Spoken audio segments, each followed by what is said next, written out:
Everyone thinks Copilot in Teams is just a little sidebar that spits out summaries. Wrong. That's like calling electricity a new kind of candle. Subscribe now. Your future self will thank you. Copilot isn't a window. It's the nervous system connecting your meetings, your chats, and a central intelligence hub. That hub, M365 Copilot Chat, isn't confined to Teams, though that's where you'll use it most. It's also accessible from Microsoft 365, com and Copilot, Microsoft.com, and it runs on Microsoft Graph. Translation, it only surfaces content you already have permission to see. No, it's not omniscient. It's precise. What does this mean for you? Over the next few minutes, I'll show Copilot across 3 fronts: meetings, chats, and the chat hub itself. So you can see where it actually saves time, what prompts deliver useful answers, and even the governance limits you can't ignore. And since meetings are where misunderstandings usually start, let's begin there. Meetings without manual memory. Picture the moment after a meeting ends. Chairs spin, cameras flicker off, and suddenly everyone is expected to remember exactly what was said. Someone swears the budget was approved, someone else swears it wasn't, and the person who actually made the decision left the call 30 minutes in to catch another meeting. That fog of post-call amnesia costs hours. Leaders comb through transcripts, replay recordings, and cobble together notes like forensic investigators reconstructing a crime scene. Manual follow-up consumes more time than the meeting itself, and ironically, the more meetings you host, the less collective memory you have. Copilot's meeting intelligence uproots that entire ritual. It doesn't just capture words, it turns the mess into structure while the meeting is still happening. Live transcripts log who said what. Real-time reasoning highlights agreements, points of disagreement, and vague promises that usually vanish into thin air. Action items are extracted and attributed to actual humans. And yes, you can interrupt mid-meeting with a prompt like, what are the key decisions so far? And get an answer before the call even ends. The distinction is critical. Copilot is not a stenographer, it's an active interpreter. Of course, enablement matters. Meeting organizers control Copilot behavior through settings. During and after the meeting, and only during or off. In fact, you won't get the useful recap unless transcription is on in the first place. No transcript, no Copilot memory. And don't assume every insight can walk out the door. If sensitivity labels or meeting policies restrict copying, exports to Word or Excel will be blocked, which frankly is correct behavior. Without those controls, confidential strategy notes would be a 2-click download away. When transcription is enabled, though, the payoff is obvious. Meeting recaps can flow straight into Word for long-form reports or into Excel if Copilot's output includes a table. That means action items can jump from conversation to a trackable spreadsheet in seconds. Imagine the alternative, scrubbing through an hour-long recording only to jot 3 tired bullet points. With Copilot, you externalize your collective memory into something searchable, verifiable, and ready to paste into project plans. This isn't just about shaving a few minutes off note-taking. It resets the expectations of what a meeting delivers. Without Copilot, you're effectively role-playing as a courtroom stenographer, scribbling half-truths, then arguing later about what was meant. With Copilot, the record is persistent, contextual, and structured for reuse. That alone reduces the wasted follow-up hours that research shows plague every organization. Real users report productivity spikes precisely because the remembering function has been automated. The hours saved don't just vanish, they reappear as actual time to work. Even the real-time features matter. Arrive late? Copilot politely notifies you with a catch-up summary generated right inside the meeting window. No apologies, no awkward, what did I miss? Just an immediate digest of the key points. Need clarity mid-call? Ask Copilot where the group stands on an issue or who committed to what. Instead of guessing, you get a verified answer grounded in the transcript and chat. That removes the memory tag so you can focus on substance. Think of it this way. Traditional meetings are like listening to a symphony without sheet music. You hope everyone plays in harmony, but when you replay it later, you can't separate the trumpet from the violin. Copilot adds the sheet music in real time. Every theme, every cue, every solo is cataloged, and you can export the score afterward. That's organizational memory, not organizational noise. But meetings are only one half of the equation. Even if you capture every decision beautifully, there's still the digital quicksand of day-to-day communication. Because nothing erases memory faster than drowning in hundreds of chat messages stacked on top of each other. And that's where Copilot takes on its next challenge. And cutting through chat chaos. You open Teams after lunch and are greeted by hundreds of unread messages.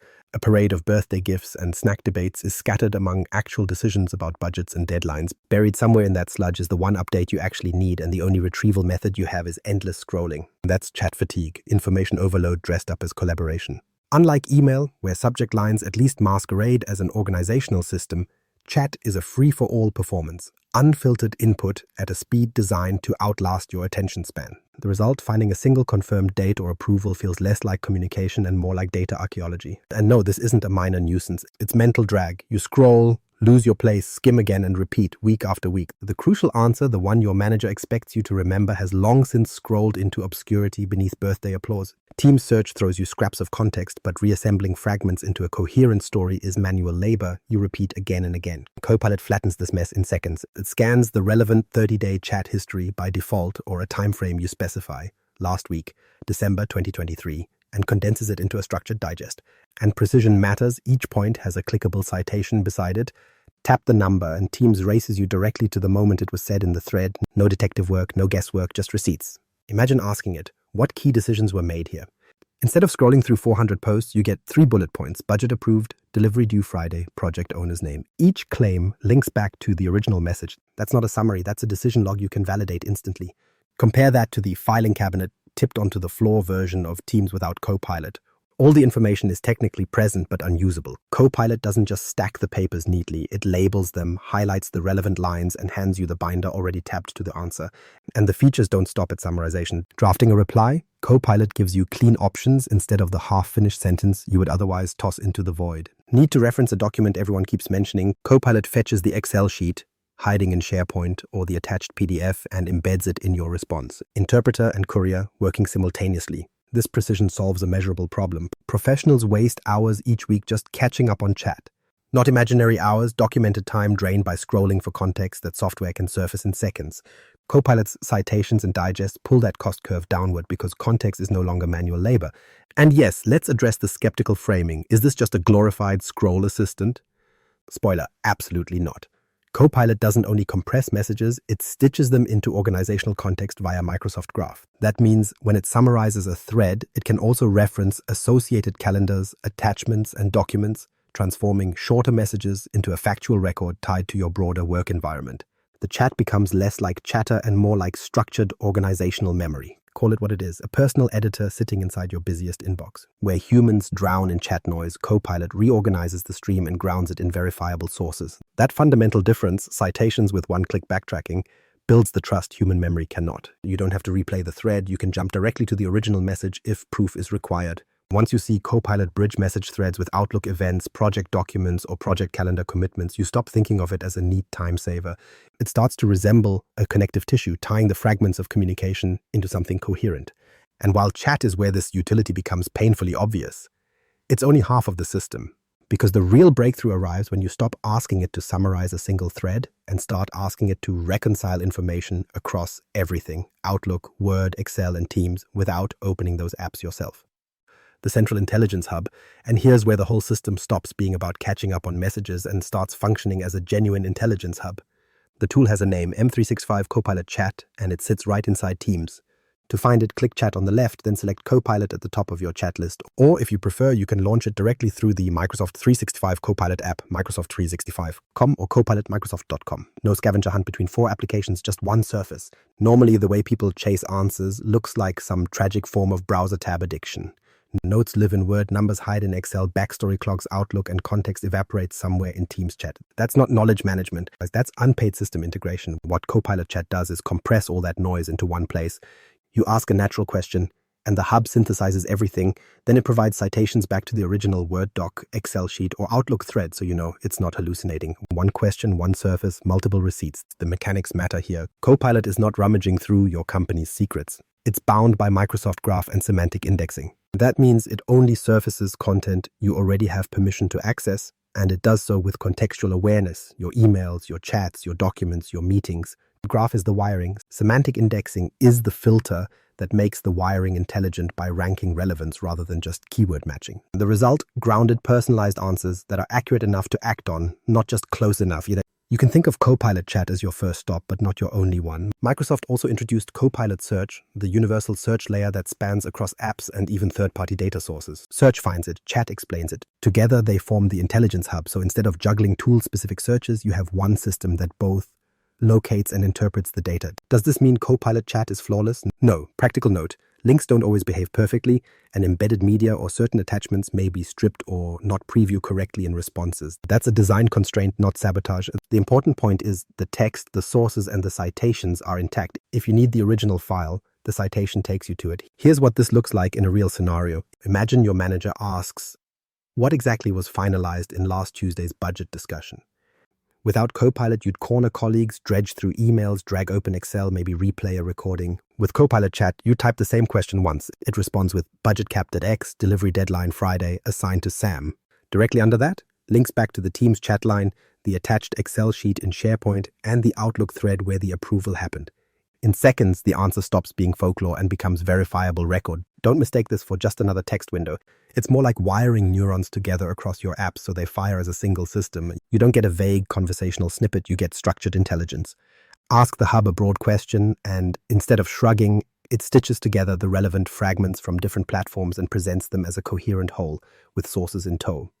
And that coherence is a bigger deal than mouse click efficiency, because once knowledge workers stop acting as human compilers, you get a different work rhythm.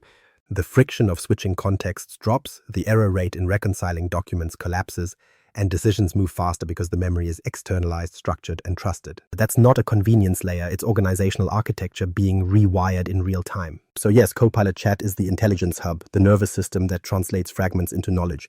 But here's the uncomfortable truth. Knowledge alone doesn't move the work forward. You also need mechanisms that don't just remember what you agreed, but actually execute tasks and workflows without adding another human bottleneck. And that shift, when the system evolves from memory to action, is where things get interesting. Agents, from assistant to orchestrator. You assumed Copilot was only a quiet assistant, something that takes notes and fetches references. Incorrect. Enter agents, the task executors. They're not summaries, suggestions, or chat companions. They are actual processes that carry out steps inside your digital environment.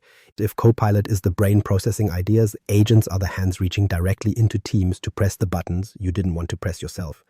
Agents come into existence through Copilot Studio. That's where you design and configure them around specific workflows. But they don't appear magically in Teams the moment you finish. First, they must be published at least once before they can show up as available in Teams or M365 Copilot. From there, they follow clear governance rules. They can be distributed in two ways. They may appear under the Built with Power Platform section for shared users, or for a more controlled rollout, they can be submitted for admin approval so they appear as built for your org. In either case, administrators decide whether they're visible, whether they're pinned to app bars using setup policies, and whether they become part of everyday access for employees.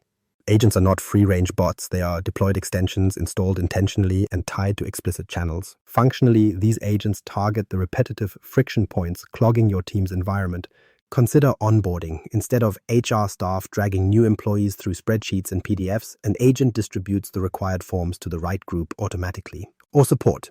Instead of employees firing vague pings at IT, the agent opens a properly formatted help desk ticket. Even tracking updates becomes mechanical. Agents can log responses, push entries into a dashboard, and clear routine reporting tasks without consuming human attention. Compare that to a world without automation, where every repetitive request trickles down through staff. It's rote, manual, and entirely unscalable. And yes, it's also how most offices still operate. These are the institutional calories no one notices because they're spent 1 second at a time. Agents clear that backlog in real time. They don't just save minutes, they redirect workflow away from bottlenecked humans altogether. Now, before you imagine these functions behaving like omnipotent AI operators, they don't.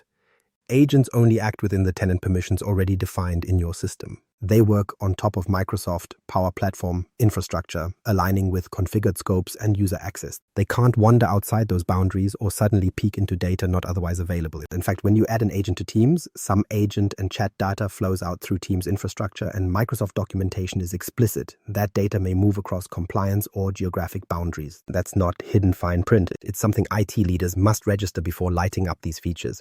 Yes, you can customize them, icons, colors, descriptions, so that they appear polished in the Teams App Store and in their About tab. But even aesthetic adjustments require reinstalling the agent for changes to reach users. Once installed, agents behave like formal applications.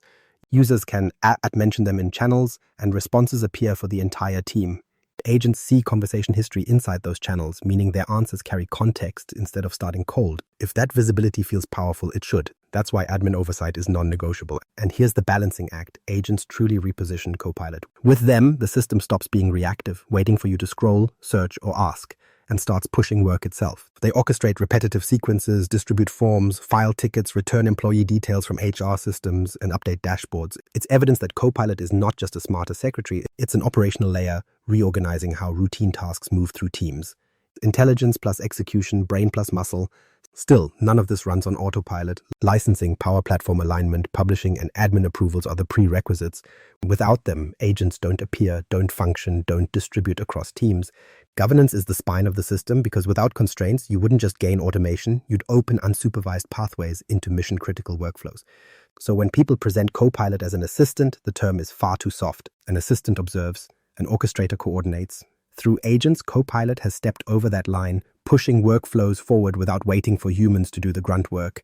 It is redistribution at the level of workload, not just attention. Of course, that redistribution raises questions. It's because before an organization embraces agents at scale, it has to ensure that the right licenses exist, compliance boundaries are respected, and policy configurations are enforced. Power without discipline becomes chaos, and spoiler alert, these systems were not built to run on chaos. Governance, limits, and the reality check. Now we need to face the part nobody likes to discuss: governance, limits, and the reality check. Because for all the demos and glossy marketing, the actual switches that decide whether Copilot breathes inside your tenant are set by administrators, not end users. Policies, boring, bureaucratic, and absolutely decisive, determine if you see Copilot everywhere in carefully fenced-off pockets or not at all. Take calling and meeting policies. They're not suggestions, they're hard gates. In Teams Admin Center under Voice and Calling Policies, admins can toggle Copilot to one of three settings: on with save transcript required, or off. That middle option is the one most people forget.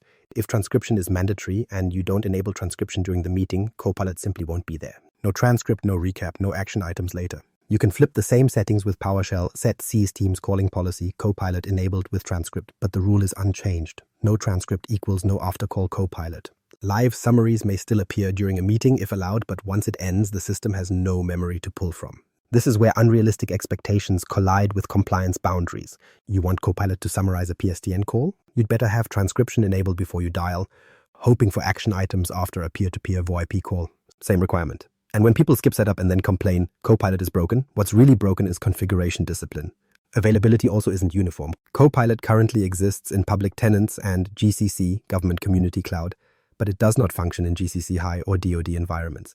If you're in those restricted sectors, there's no clever workaround. It's simply absent by design. Microsoft carved those exclusions to satisfy US federal compliance, and until that stance changes, you can consider Copilot demonstrated at Ignite, unavailable in your tenant. And while we're at it, let's kill the myth of instant updates. When admins change calling policies or Copilot permissions, it does not propagate instantly. It can take hours to sync across clients. Users assume features are defective, but in truth, cached policy delays explain the discrepancy. In short, if the admin just flipped the switch, don't expect the light to shine immediately. Then there's data governance. Microsoft didn't bolt Copilot onto the stack without guardrails. Purview sits in the middle, labeling sensitive data and enforcing whether Copilot can surface it. If a file is marked confidential, Copilot cannot casually summarize its contents into a general chat answer. SharePoint Advanced Management trims oversharing, cleans up stale sites, and ensures the training pool isn't polluted with junk data. Restricted SharePoint search further locks down which sites are indexed, cutting off access Copilot shouldn't have. Together, these act like a three-layer filter: classify, clean, restrict, before Copilot verbalizes anything. Without that stack, corporate counsel wouldn't allow this product to exist. Let's not ignore the license bill either. Microsoft 365 Copilot is $360 per user per year on top of baseline. Microsoft 365 E3, E5, Office 365 E3, E5, or Business Standard Premium. Starting December 2024, you can pay monthly at a 5% premium, but either way, it's not pocket change. Contrast that with Teams Premium at roughly $84 a year. Premium buys templates, branding, and recording controls. Copilot, on the other hand, delivers cognitive labor. Research shows about 70% of users report productivity boosts, and 77% say they would not give it up after testing. The difference in ROI is obvious. Premium sells convenience, Copilot sells reclaimed hours. So is the price steep? Of course. But what's the cost of hundreds of employees wasting hours each week reconstructing meeting notes or scrolling buried chats? When properly governed, Copilot becomes labor reallocation technology. Without governance, it's a glitchy luxury toy. The economics hinge entirely on administrative hygiene. The truth is this: Copilot is not an untamed AI roaming free in your workspace. It is tightly regulated by policy, by licensing, by compliance, and by cloud boundaries. Ignore these, and expectations collapse in frustration. Respect them, and the system behaves as designed, structured, secure, and productive. And that perspective sets the stage for the final point. Because once you see the guardrails clearly, you can finally stop asking whether Copilot is just a sidebar and start understanding what it actually is: a control system underpinning how your organization thinks and acts. Copilot doesn't sit politely in a sidebar. It behaves like a control room, stitching together meetings, chats, and files into one system of record. Treating it as a glorified notepad misses the point. It's a cross-app command layer, changing how information flows and sticks. If you're ready to test it, open Teams, click Chat, and select Copilot at the top, or launch the Microsoft 365 Copilot app directly. Early users report real value. 70% felt productivity gains and 77% preferred not to give it up. Try this prompt, summarize decisions from last week's project chat, and then comment with what Copilot pulled up. And of course, subscribe. Remember, availability and behavior depend on admin settings, licensing, and sensitivity labels. This is how modern organizations shift from manual work to automated auditable processes.